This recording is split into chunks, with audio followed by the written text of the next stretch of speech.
What's up, everybody? Welcome back to another Just Breathing live from the floor. And yeah, so the internet's still not totally updated in the building that my studio is in. So as we wait, we will wait on the floor. Last week I did it from my home because my kids were out of the house. I would never try that with my kids in the house. So that's why we're back here on the floor. So it's good to be back. Yeah.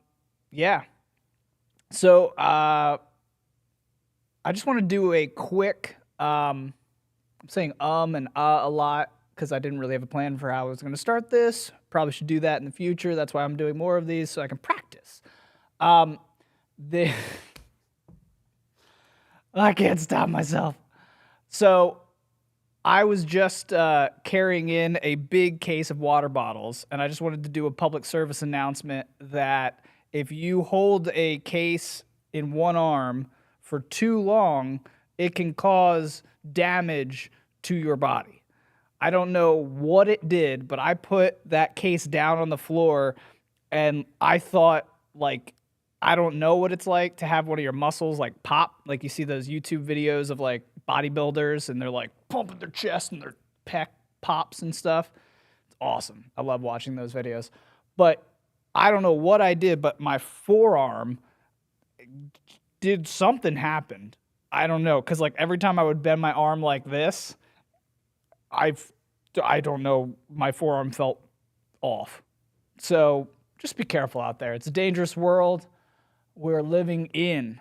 So if you're ever out there carrying cases of water, just be careful.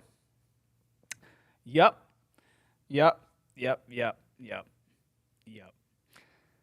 What else is going on?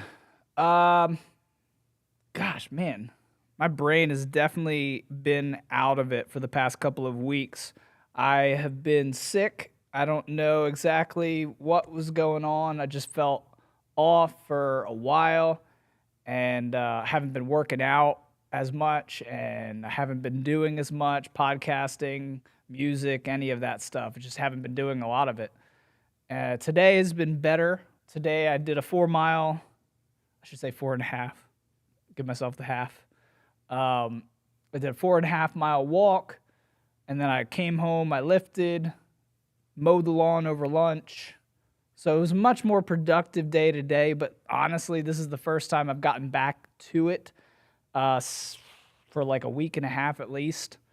So that was good. That was productive. I'm pretty happy about it. And yeah, hopefully I can keep this trend going. I don't feel bad. And that's the thing. Every time I would do something strenuous a week ago, I was shot. Like, I think I went for like a 1.5 mile walk with the dog, which I usually do, and I was not able to continue that when I got to that 1.5 mile marker. I was like, okay, I'm done, going back home. And that was so unusual because I was doing 4 miles pretty consistently, and it wasn't that bad. It was more a time thing that caused me to go home. So yeah, I don't know what it was. Obviously, you guys can speculate, but yeah, I feel good now, getting back to it, and made sure to keep these nights going. I mean, like I said before, this is right now, it's for me. I'm getting reps in. That's really how I'm viewing going live on YouTube. There's not a lot of people watching. Some people will watch the recap, and I thank you for that. Those that go back and watch me, these aren't going to be good at first. I'm honestly just trying to find my voice, trying to find what I like to talk about, trying to find what interests me so that I actually can have something to give to you. I feel like I have opinions on a lot of things, but not everybody needs to hear my opinion on some things. So I think there's something that I can actually add value to people's lives in some form through conversation and through talking about certain topics. I'm trying to figure that out. I don't know what that is yet. So that's what these nights are for. It's for me to get out of my comfort zone, go live on YouTube, talk about stuff, figure it out. I think that's a big step. I was just reading I shouldn't say reading. I was listening to an audiobook by Cameron Haynes. If you don't know who he is, go check him out. He's pretty big on social media. He does a really good job with that. But he's a bow hunter. He is a ultra marathon runner, which he started to fuel his bow hunting because I guess because bow hunting, especially backcountry bow hunting, is so strenuous to like get out there for miles and just walk and be able to then, well, he also lifts. So this dude, like, he runs at least 20 miles a day. He lifts weights. He practices archery at least every day. He's shooting his bow, all for the purpose of these big hunts. And he has apparently 100% kill ratio. I don't know what they say in hunting, but I have never hunted in my life. I kind of want to now, but he always comes home with what he went for. And that's apparently not something that is a thing really in the hunting sphere, which makes him such an outlier. But he trains through practicing with the bow, practicing running to get that cardiovascular, aspect solid. So he doesn't have to even worry about it when he's out in the trails and out on the mountain somewhere. And then he has the lifting, so when he gets the animal, he can, quarter it and then walk it all the way back to wherever his car was parked. It's crazy. It's crazy. But I say all that because he's a really cool guy. My bad. And he has a book out called Endure. And he sort of is describing his life. And there's a lot of takeaways that I've had from the book. One is that I don't want to be him. And that's okay. Glean what you can from the people that you admire and look up to, and maybe implement some of the concepts into your life, but you don't have to be those people, and you shouldn't be those people because you're yourself. And that kind of sounds woo-woo, but it's really not. Be yourself. That's where success will actually come, because you'll always be a second best to the person that you're trying to be if you're not being yourself. You can be number one yourself. You'll always be number two if you're trying to just be someone else. I heard that from somebody. I don't remember who. I thought that was a really insightful message. But so this guy is really cool in that just describing his work ethic and describing, his mindset when it comes to all of these tremendous things that he does. I mean, ultra marathon running, and that could mean anything over 26 miles, 26.2 miles is a marathon. Anything over that's an ultra marathon, and he's done all of them. He's done 50, 100, probably more than that because he's nuts. But yeah, he has a lot of good things to learn. What were we even talking about? That's my brain right now, man. I feel so like scatterbrained. And that's another reason to do these and to do podcasts is I feel like that hones me in a little bit. Just because I think when you're in your head so much, it's very scattered because your brain's going a million miles an hour in different directions. And I feel like talking and sharing some of these things sort of hones my mind in, and I leave a little more clear on what I think about certain things. So, and that's another thing I heard that was really good. It has nothing to do with the previous thing that I was going to make a point on that I couldn't remember to make a point on, but I'll make a point on this because I remember it now. But someone suggested, I remember who this guy was, Chris Williamson, I think is his name. He was on Joe Rogan's podcast the other day, and he was saying it's a really good idea because we don't really have deep conversations with people in our lives on a regular basis to at least once a week find a friend or family member or spouse that you can sit and do a recorded but unreleased podcast.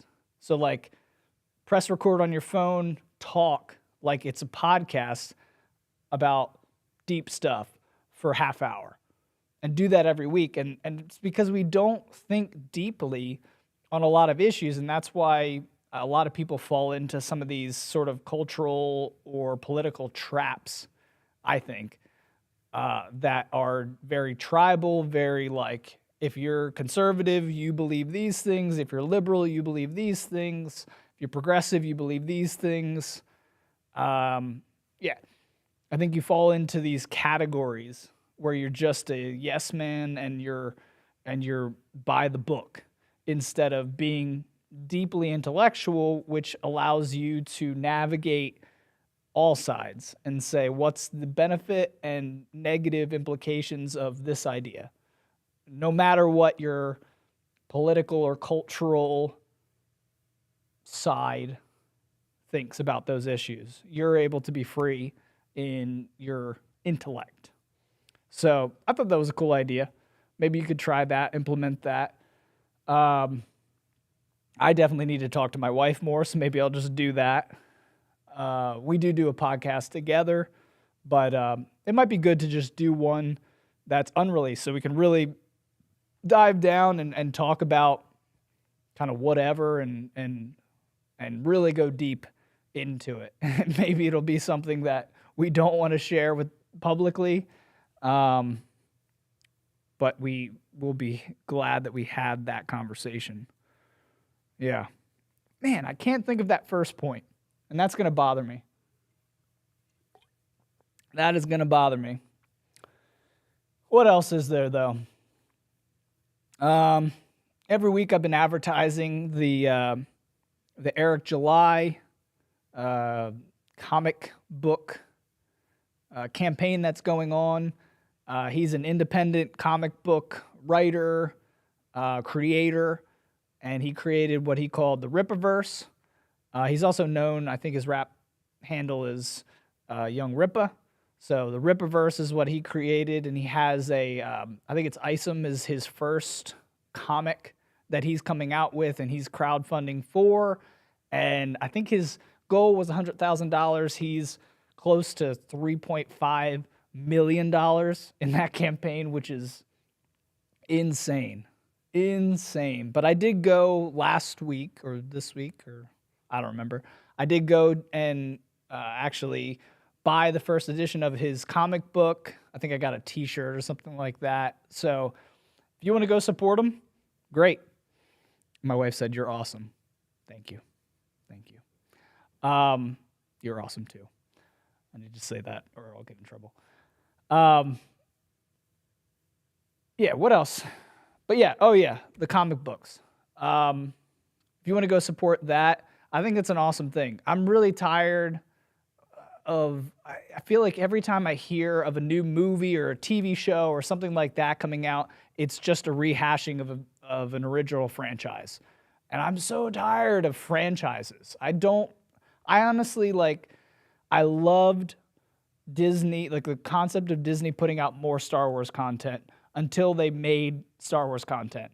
And I should have just stopped caring after the sequels came out because they were so terrible. But I didn't, and I watched The Mandalorian, and I watched Boba Fett, and it was all terrible. Bad Batch was okay, but that's because it was following in the same vein as Clone Wars. It wasn't as good as Clone Wars or Rebels, but it was in that same vein, so it was okay. But the shows, the live-action shows, are all terrible. They're really all terrible. And I liked The Mandalorian, but I could totally destroy it and, break that down on how it was negative for the franchise and really wasn't that good of a show overall. And I should have just gave up on that. But I didn't. And it's hard to give up on these franchises that you love, the Marvel franchises, the DC franchises. But really, we've not been given anything of value in a very long time. Like, for Marvel, I enjoyed Endgame. I thought that was probably their best since the original Avengers movie. But it was fine. It was fine. Like, it was it was formulaic, like all of the Avenger and Marvel movies are. Um, it gave you a little more character development. It gave you a little more context into into the characters and how they were feeling about all of those things, and that was cool to see. But like overall as a story, it's like it's not something that hasn't been done before, really. So yeah, we just really through these franchises aren't really getting the products that I think something independent or something original could provide to the public that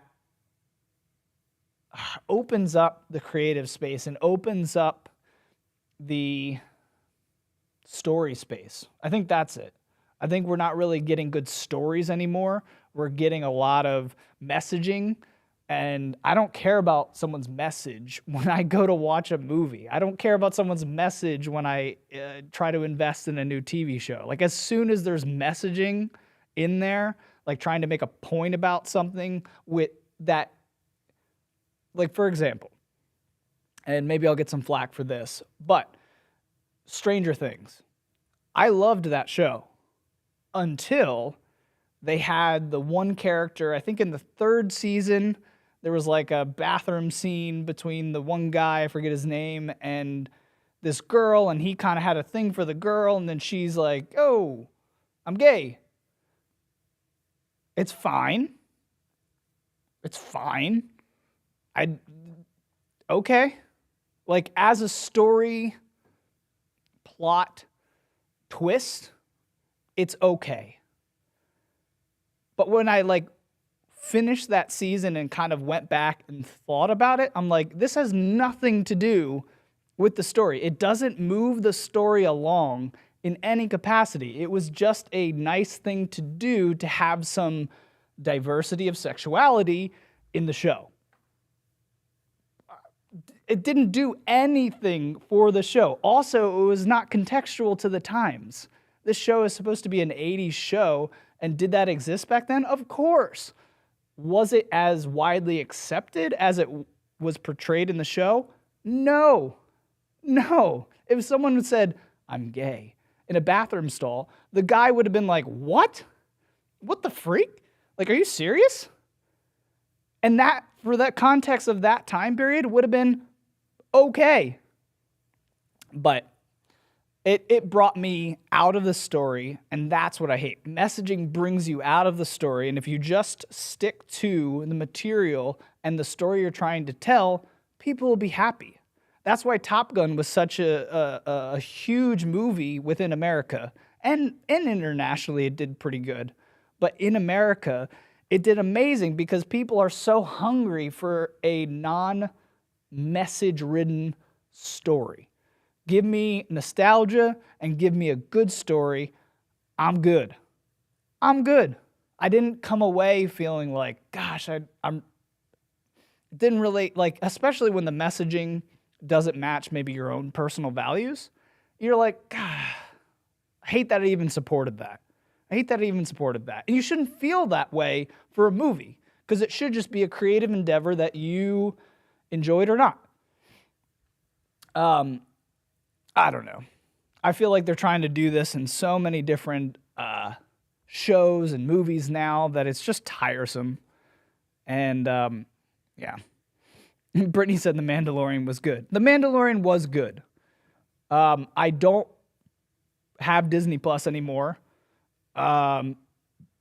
because I was so disappointed with Boba Fett and just because of some of their crazy office politics, I think is just ridiculous and unnecessary. Like I'm saying, they should be making stories, and yet they're in their offices saying that they're trying to push certain messaging about cultural issues in their shows and movies. And I'm like, what does that have to do with telling stories?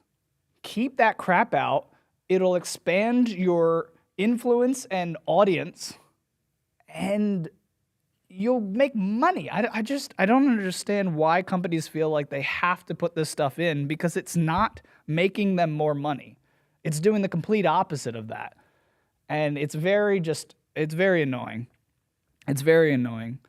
So, yeah, The Mandalorian seasons 1 and 2 were fine. Season 1 was great. Season 2 was okay. Everybody's like, yeah, but Luke Skywalker was in it. Yeah, he was in it. And it was a good nostalgic moment, and that's where the show should end. And like, I know like hardcore Star Wars fans are like, yeah, but we got to go to Mandalore and we got to see what Bo-Katan and what's the guy's name? The Mandalorian guy. I don't even care. It doesn't matter. But we have to see what he does on Mandalore.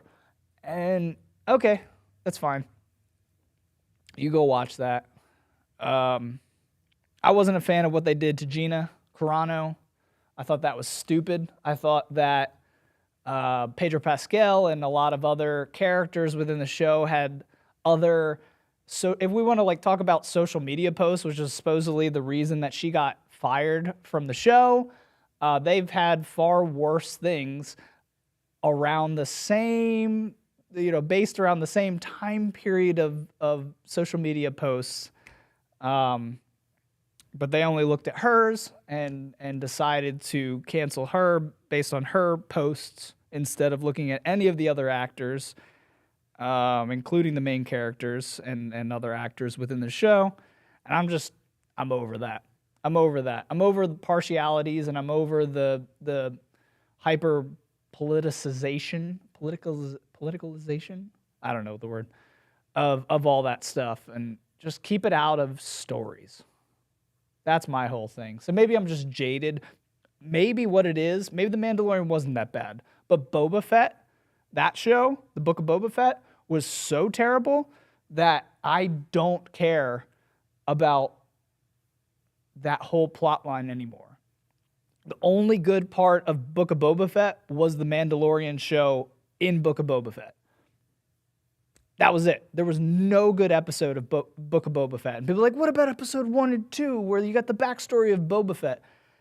Boba Fett was so emasculated and changed in that show that I could not enjoy a single episode. Because all you have to do is literally, okay, let's go back to The Mandalorian Season 2 where you see Boba Fett for the first time. He was a different person than in the Book of Boba Fett show.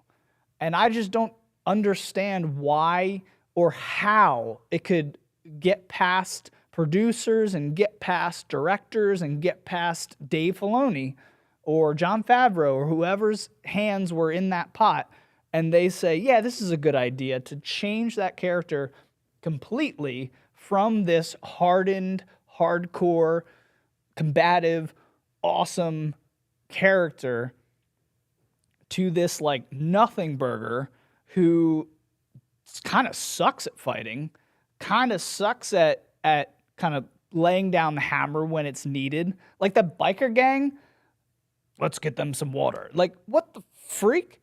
Are you kidding me? Like, no, he would have destroyed that little like Power Ranger biker gang that existed in that show. That was completely wrong for that show. And yet he was this loving, compassionate, empathetic character, which is everything we want in a character nowadays, but literally wasn't the same character as what we got in The Mandalorian. I just don't understand it. I don't understand it, and it just makes me lose faith in franchises. Because, like, again, Marvel hasn't put out anything good in so long. So long. What else? DC. DC is falling apart. I mean, the Batgirl show just got canceled, which obviously. Enough said on that. I didn't like Batman v Superman, any of the Justice League movies. Like, Aquaman was fine. That movie, Wonder Woman, was fine. They weren't spectacular movies at all. None of them were spectacular movies, which sucks because I love DC. I'm a DC fan for sure, way more than Marvel. But they just, man, they haven't delivered. And then when I hear stuff, like I was just talking to my friends today about, I think they're thinking about Chris Pratt as Indiana Jones. I don't need another Indiana Jones movie. I don't need it. We got the last one, the Crystal Skulls one with Shia LaBeouf, or however you say his name. It was fine. Harrison Ford was old in that one. I don't need any more old Harrison Ford, and I don't need a recasting of Indiana Jones. Give me a different story with a character similar to Indiana Jones. I'd rather have that. And people say, oh, they're just kind of copying that. Yeah, at least it's original.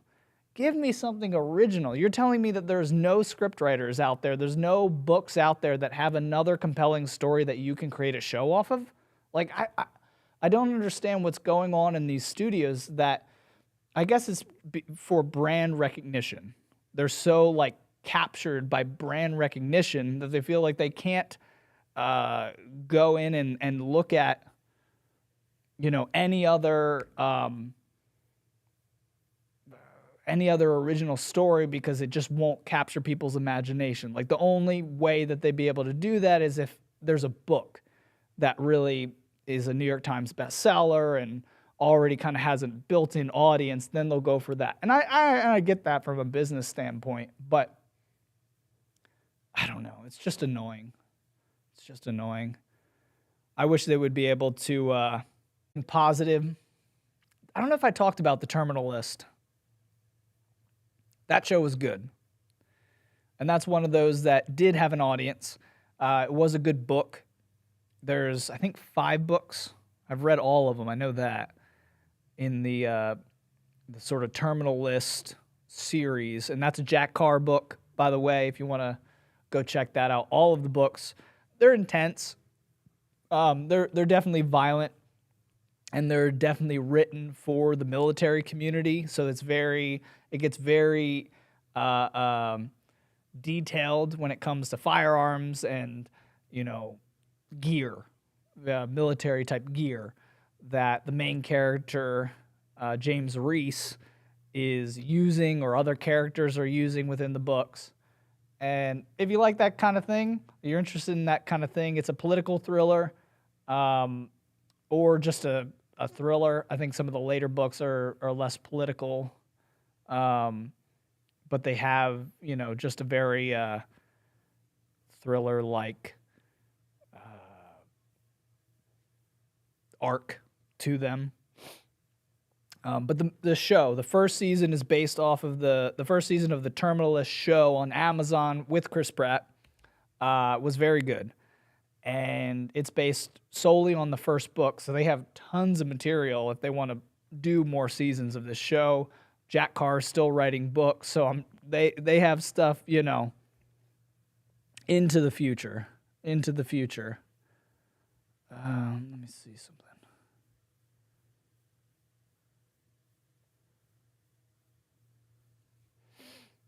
All right.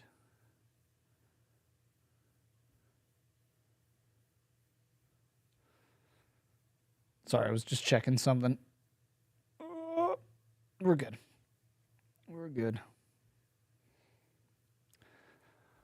Okay. Let's see.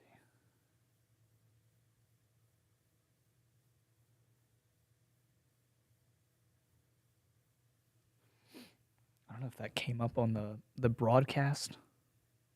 Sorry, I hit another box. I'm still learning this application that I'm using to stream. So if some weird stuff's happening in the broadcast, yeah, I don't know. I'm still learning. What else is going on in the world? All fun stuff, I presume. Oh, CrossFit. That's going on right now. And yeah, gosh, I hate those guys and girls. The girls in that whole event, golly, they make me look like a pansy. I look tiny compared to those ladies. The men, like, I don't even understand.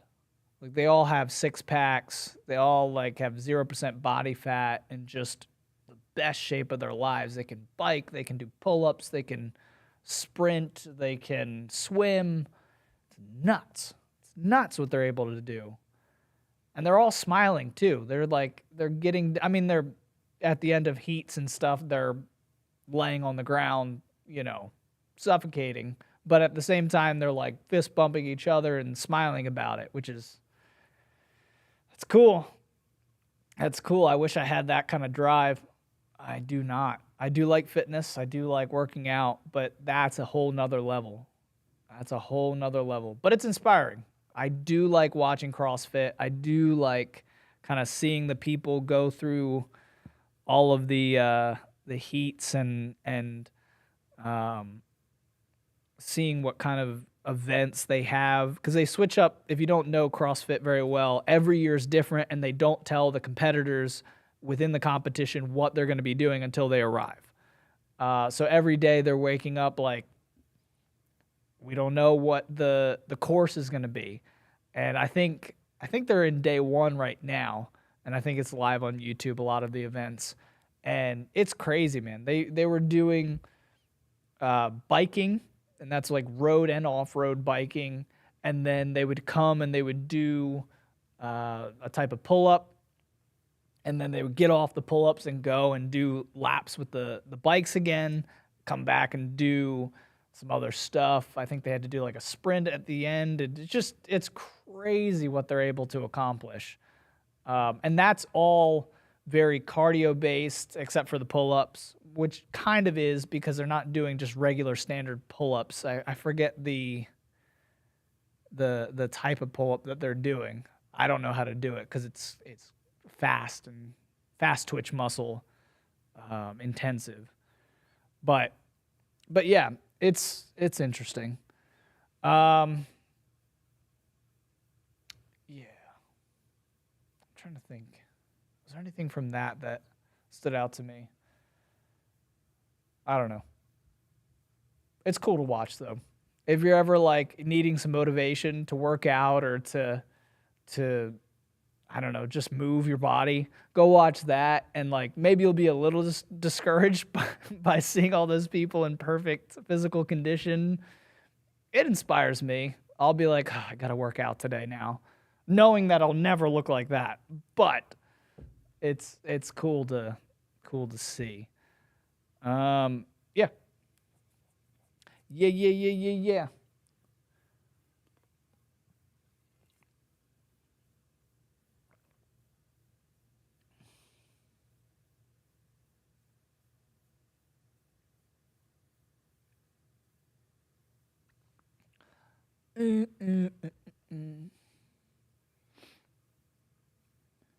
Trying to see if there's anything else that I have seen or been thinking about lately.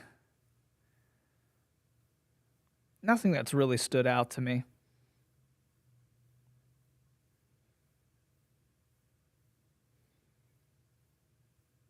Nothing that's really stood out to me. All right. I think I'm going to end this here tonight, which is kind of a shorter one. But honestly, my leg keeps falling asleep because I'm sitting on the floor and my butt is not comfortable, unfortunately. So I'm going to end the broadcast here. Thanks, everybody, for listening. Make sure you come back. I'm going to continue to do this on Wednesdays. Maybe I'll throw in a couple more at some point, or I don't know. I honestly don't know what I'm doing. Like I said from the beginning, I'm doing this to get reps. I'm doing this to get better at talking, better at what I'm doing so that I can actually figure out how to bring better content to you and add value to your life, because why else would I do this? I don't know. That's the way I think. I do like it. I do like doing this, and I like technology, and I like, the whole space.